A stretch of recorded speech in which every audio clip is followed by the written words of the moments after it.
Oman തീരത്ത് കപ്പലുകൾക്ക് നേരെ ആക്രമണം. അമേരിക്കയ്ക്കെതിരെ ഇന്ത്യയുടെ കടുത്ത പ്രതിഷേധം. അന്താരാഷ്ട്ര ചരക്ക് കപ്പൽ പാതയായ ഒമാൻ തീരത്ത് വാണിജ്യ കപ്പലുകൾക്ക് നേരെ US സേന നടത്തുന്ന തുടർച്ചയായ സൈനിക ആക്രമണങ്ങളിൽ ശക്തമായ പ്രതിഷേധവുമായി ഇന്ത്യ രംഗത്ത്.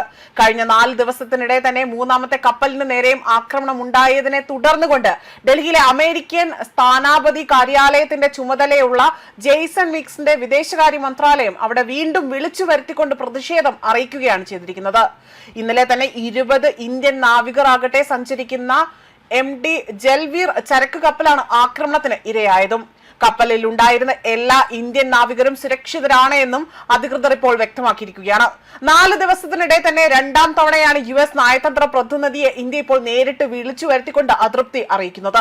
വിദേശകാര്യ മന്ത്രാലയത്തിലെ അഡീഷണൽ സെക്രട്ടറി അദ്ദേഹത്തിനോടും ഇത്തരത്തിൽ അവിടെ വലിയ രീതിയിൽ പ്രതിഷേധങ്ങൾ രേഖപ്പെടുത്തുകയും US പ്രതിനിധിയെ വിളിച്ചു വരുത്തുകയും ചെയ്തതായി തന്നെ വ്യക്തമാക്കിയിരിക്കുകയാണ്.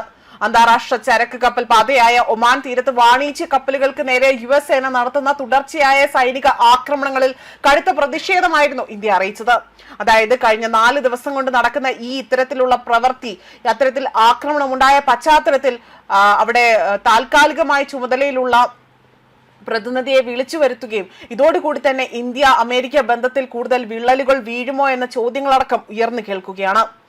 അതോടൊപ്പം തന്നെ കപ്പലിൽ ഉണ്ടായിരുന്ന ഇന്ത്യൻ നാവികർ ഇപ്പോൾ നിലവിലുള്ള ഇന്ത്യൻ നാവികർ സുരക്ഷിതരാണ് എന്നതാണ് ഇപ്പോൾ അറിയിച്ചിരിക്കുന്നതും.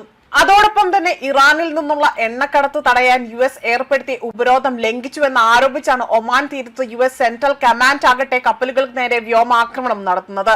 കഴിഞ്ഞ ബുധനാഴ്ച വലിയ രീതിയിൽ പവാലു പാതയ്ക്കുള്ള അതിനടുത്തായി തന്നെ കാണുന്ന ഒരു കപ്പലിന് നേരെ US ആകട്ടെ യുദ്ധവിമാനങ്ങൾ നടത്തിയ മിസൈൽ ആക്രമണത്തിൽ 3 ഇന്ത്യൻ നാവികർ കൊല്ലപ്പെടുകയാണ് ഉണ്ടായത്.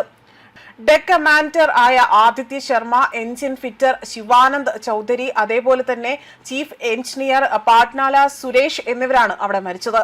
ഈ കപ്പലിൽ ഉണ്ടായിരുന്ന 24 ഇന്ത്യക്കാരിൽ 21 പേരെ ഒമാൻ അധികൃതരുടെ സഹായത്തോടു കൂടി തന്നെ ഇവിടെ രക്ഷപ്പെടുത്തിയതായും റിപ്പോർട്ടുകൾ സൂചിപ്പിക്കുന്നുണ്ട്. ഇതിന് തൊട്ടു മുൻപേ തന്നെ ദിവസവും സമാനമായ രീതിയിൽ ഇന്ത്യൻ ജീവനക്കാരുമായുള്ള മറ്റ് എണ്ണക്കപ്പലിന് നേരെ ശക്തമായ US ആക്രമണം അവിടെ ഉണ്ടാകുന്നതായി തന്നെ വിലയിരുത്തലുകൾ പുറത്തു വന്നിട്ടുണ്ട്. മേഖലയിൽ US നടത്തുന്ന കപ്പൽ വേട്ടയും സൈനിക നീക്കങ്ങളും അന്താരാഷ്ട്ര ജലപാതകളിലെ സുരക്ഷിതമായ ആ ഒരു ചരക്ക് ഗതാഗതത്തിന് വൻ ഭീഷണിയാണ് ഇവിടെ ഉയർത്തുന്നത് എന്നതാണ് ഇപ്പോൾ ഇന്ത്യ വ്യക്തമാക്കിയിരിക്കുന്നത്. അതോടൊപ്പം തന്നെ സമാധാനപരമായ ചരക്ക് കപ്പലുകൾക്ക് നേരെയുള്ള ആക്രമണങ്ങൾ ഒരു തരത്തിലും ഇവിടെ അംഗീകരിക്കാനാകില്ല എന്നും പശ്ചിമേഷ്യയിലെ സംഘർഷങ്ങൾ അടിയന്തരമായി തന്നെ ചർച്ചയിലൂടെ പരിഹരിക്കണമെന്നും വിദേശകാര്യ മന്ത്രാലയം അറിയിച്ചിരിക്കുകയാണ്. അതോടൊപ്പം തന്നെ കപ്പലിൽ ഉണ്ടായിരുന്ന ബാക്കി നാവികരെ സുരക്ഷിതമായി തന്നെ നാട്ടിലെത്തിക്കുമെന്നും മരണപ്പെട്ടവരുടെ മൃതദേഹങ്ങൾ വിട്ടുകിട്ടും അതിനുള്ളതായി തന്നെയുള്ള അടിയന്തര നടപടികൾ ഒമാനിലെ ഇന്ത്യൻ എംബസിയുടെ നേതൃത്വത്തിൽ അവിടെ യുദ്ധകാല അടിസ്ഥാനത്തിൽ പുരോഗമിക്കുകയാണ് എന്നതാണ് ഇപ്പോൾ വൃത്തങ്ങൾ നൽകുന്ന വിവരങ്ങൾ സൂചിപ്പിക്കുന്നതും. ന്യൂസ് ഡെസ്ക് കർമ്മ ന്യൂസ്.